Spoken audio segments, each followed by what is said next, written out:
اعوذ باللہ من الشیطان الرجیم بسم اللہ الرحمن الرحیم وبہ نستعین وهو خیر ناصر ومعین وصلی اللہ علی محمد وآل محمد۔ اما بعد، محترم ناظرین کرام، دعا کی اہمیت، فضیلت، آداب اور قبولیت کے ساتھ آپ کی خدمت میں حاضر ہیں۔ دعا مومن کا اسلحہ ہے جو مومن کو اپنے دشمنوں پر کامیابی عطا کرتا ہے۔ انبیاء علیہ السلام کے پاس وہ کون سی طاقت تھی، قوت تھی جس کی وجہ سے ان کو کامیابیاں ملی؟ وہ کامیاب ہوئے اپنے دشمنوں کے خلاف۔ دعا، خدا پر توکل، بھروسہ اور خدائی امداد۔ دعا سے ہمیں بہت سارے درس ملتے ہیں۔ آج کچھ اہم نکات کی طرف آپ کی توجہ مبذول کرانا چاہوں گا۔ دیکھیے، دعا ایک سوال کرنا ہے۔ اس میں یہ دیکھا جائے کہ انسان کس سے سوال کر رہا ہے۔ اگر سائل، سوال کرنے والا یہ جان لے کہ وہ کس عظیم ہستی سے سوال کر رہا ہے تو پھر وہ بڑے بڑے سوال کرے گا۔ انسان کو اگر یہ معرفت حاصل ہو جائے کہ وہ خدا سے مخاطب ہے، وہ رب العالمین سے سوال کر رہا ہے، وہ قادر مطلق سے سوال کر رہا ہے، تو پھر بڑے بڑے سوال کرے گا۔ اس لیے ماہ مبارک رمضان کی جو دعائیں ہیں ان میں سے ایک اہم دعا یہ ہے، اللہم ارزقنی حج بیتک الحرام، خدایا مجھے اپنے گھر بیت اللہ کی زیارت نصیب کر، حج نصیب کر مجھے، اس سال بھی اور ہر سال بھی۔ ماہ مبارک رمضان کی ایک عظیم اور اہم دعا حج بیت اللہ کی دعا ہے۔ آپ مانگیں کہ خدایا ہمیں اپنے گھر کی زیارت نصیب فرما، اور نہ صرف اس سال بلکہ ہر سال۔ ائمہ علیہ السلام نے نہ فقط اس دعا کی تعلیم دی ہے بلکہ عملی طور پر بھی دیکھیں، جہاں تک ممکن ہو سکا ہے ائمہ علیہ السلام کا کوئی حج قضا نہیں ہوا، بلکہ حج کے فوائد میں سے ایک اہم فائدہ یہی ہے کہ حج کو جائیں تاکہ تمہیں کعبۃ اللہ کی زیارت کے ساتھ ساتھ اپنے وقت کے امام کی زیارت بھی نصیب ہو۔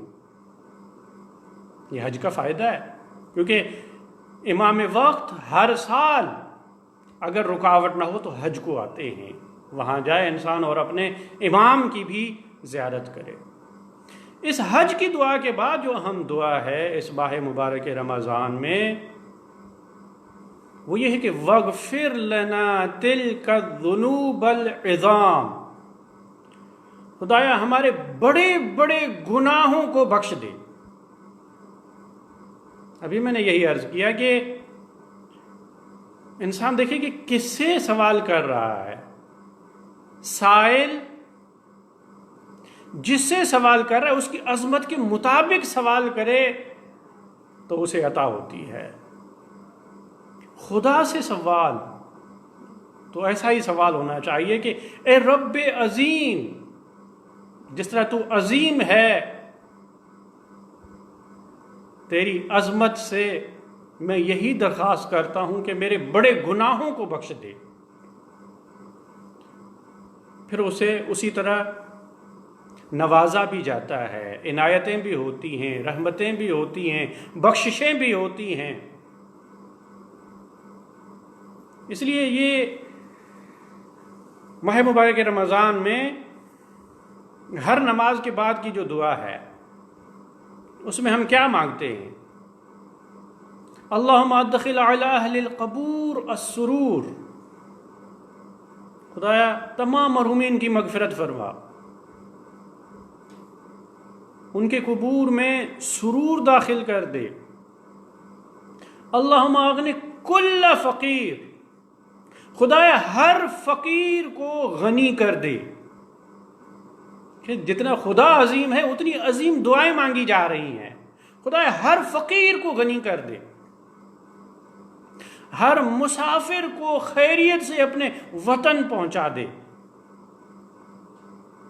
ہر مقروض کا غیب سے قرض ادا کر دے۔ یعنی جتنا رب عظیم ہے، جتنا وہ عظیم ہے اتنی عظیم دعائیں کی جا رہی ہیں، اتنے عظیم سوال کیے جا رہے ہیں۔ ہر فقیر کو غنی کر دے۔ تو اسی طرح یہ ایک اہم دعا، بعض روایات میں دعاؤں میں یہ الفاظ آئے ہیں،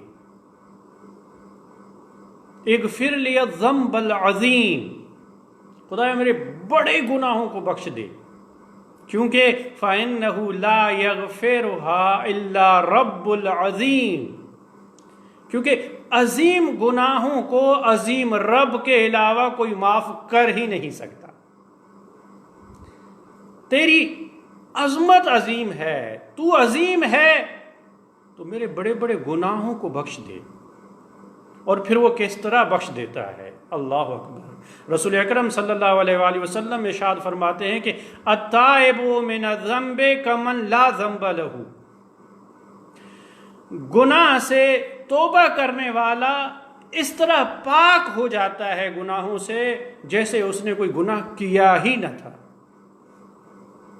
ویسے ہماری دنیا میں مثال دی جاتی ہے، کوئی چیز ٹوٹ جائے، آپ اسے جوڑ لگانا چاہیں تو نشان باقی رہتے ہیں، لیکن اس روایت میں رسول اللہ یہ فرما رہے ہیں کہ گناہ سے توبہ کرنے والا اس طرح پاک ہو جاتا ہے جیسے اس نے کوئی گناہ کیا ہی نہ تھا۔ خدا اس طرح اسے پاک کر دیتا ہے، اس طرح اس کے گناہوں کو دھو دیتا ہے۔ نہ صرف یہ کہ گناہوں کو بخش دیتا ہے،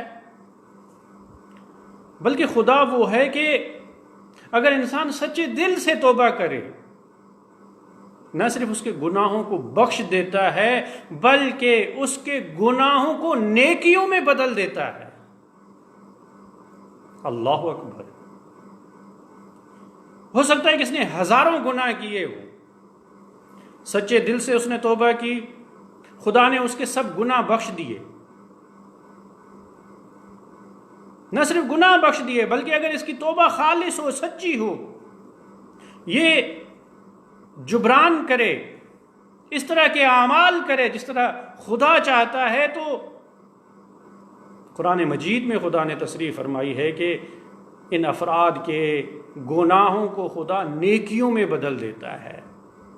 نہ صرف وہ ہزاروں گناہ بخش دیے گئے بلکہ وہ ہزاروں نیکیاں بن گئیں اس کے حق میں۔ کتنا عظیم ہے، اس کی رحمت کتنی عظیم ہے۔ لیکن یہی ہے کہ انسان سچے دل سے توبہ کرے۔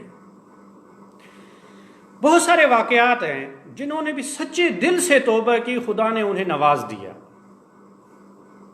مثنوی معنوی کی 5ویں داستان میں ہم یہ پڑھتے ہیں، ایک شخص تھا جس کا نام تھا نسوح تھا، مرد، لیکن عورتوں سے زیادہ مشابہت رکھتا تھا، آواز باریک تھی، داڑھی وغیرہ اس کے بال وغیرہ تھے ہی نہیں۔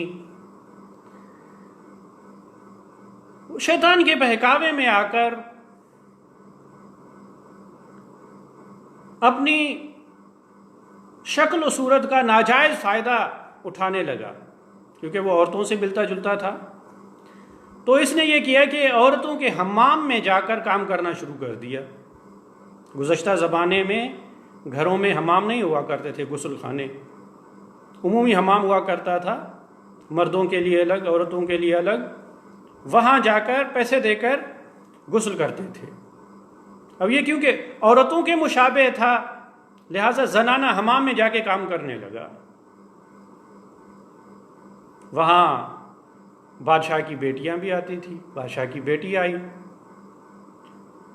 اس کا کام تھا کہ پیسے لے کر مالش کر دیتا تھا. اب جتنی عورتیں آتی ہیں وہ اسے عورت سمجھ کر اسے کام کرواتی ہیں.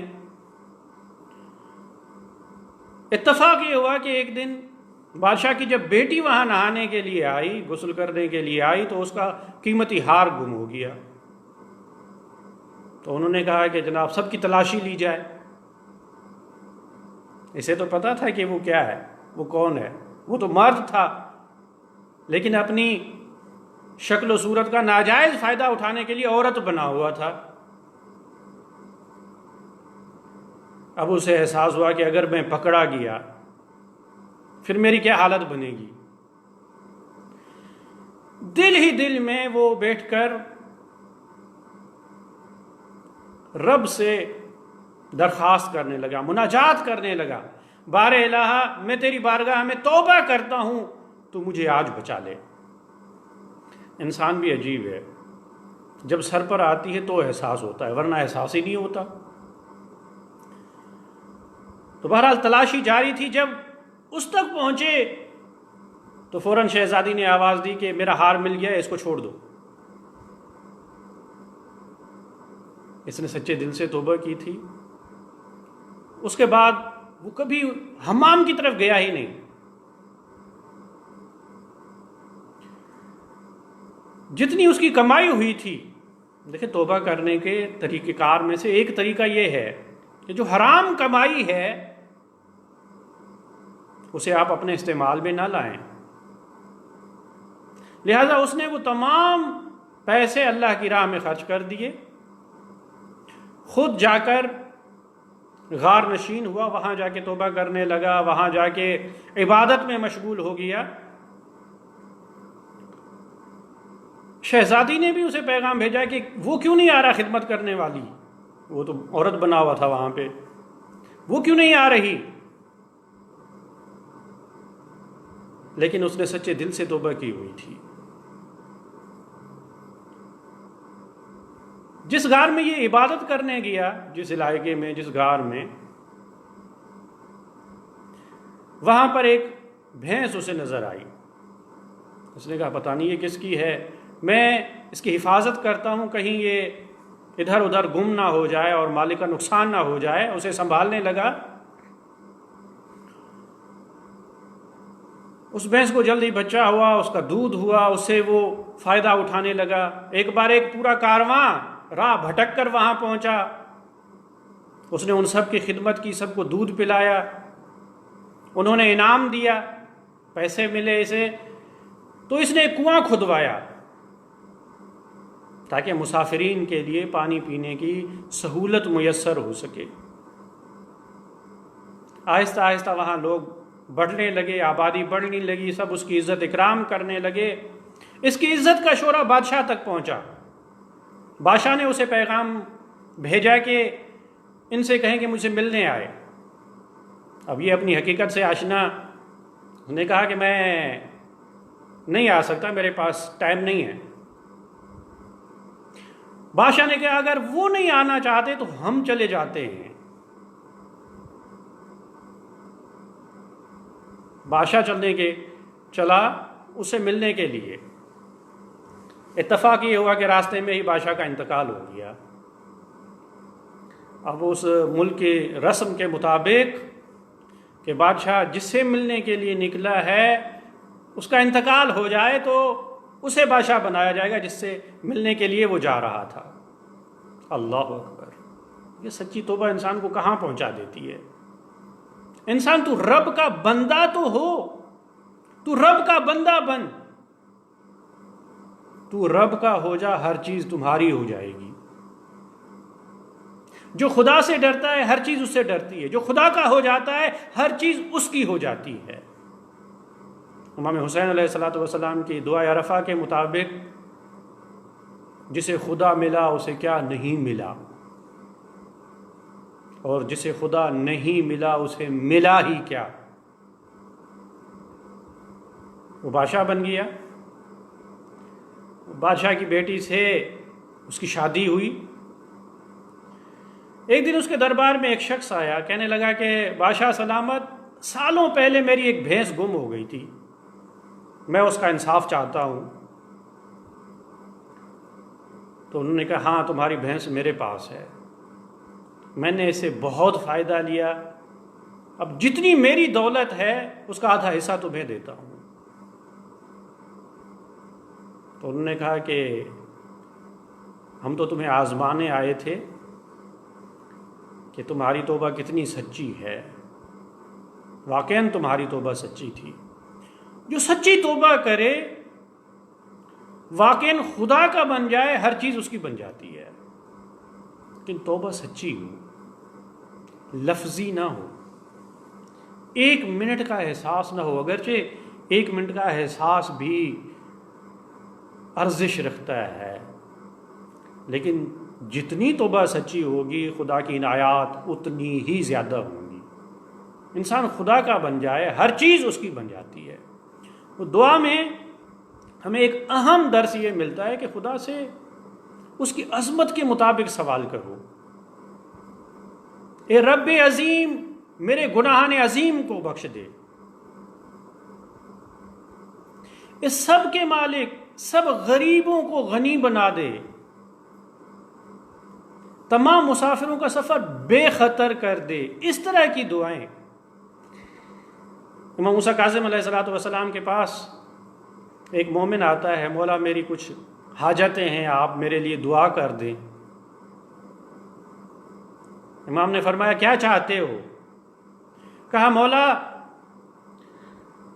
گھر نہیں ہے، گھر چاہتا ہوں، شادی نہیں ہوئی، شادی ہو جائے، اولاد ہو جائے،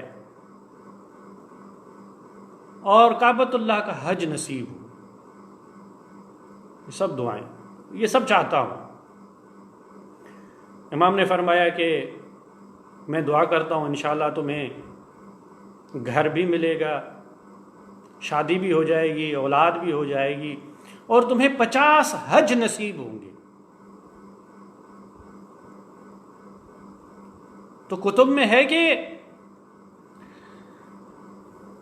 اس نے گننا شروع کیا، 50 حج مکمل کر لیے، 91ویں حج کے لیے وہ تیار ہو کے گھر سے نکلا، لیکن راستے میں ہی اس کا انتقال ہو گیا۔ یعنی جتنی امام نے دعا دی تھی اسے، وہ سب دعائیں پوری ہو گئی۔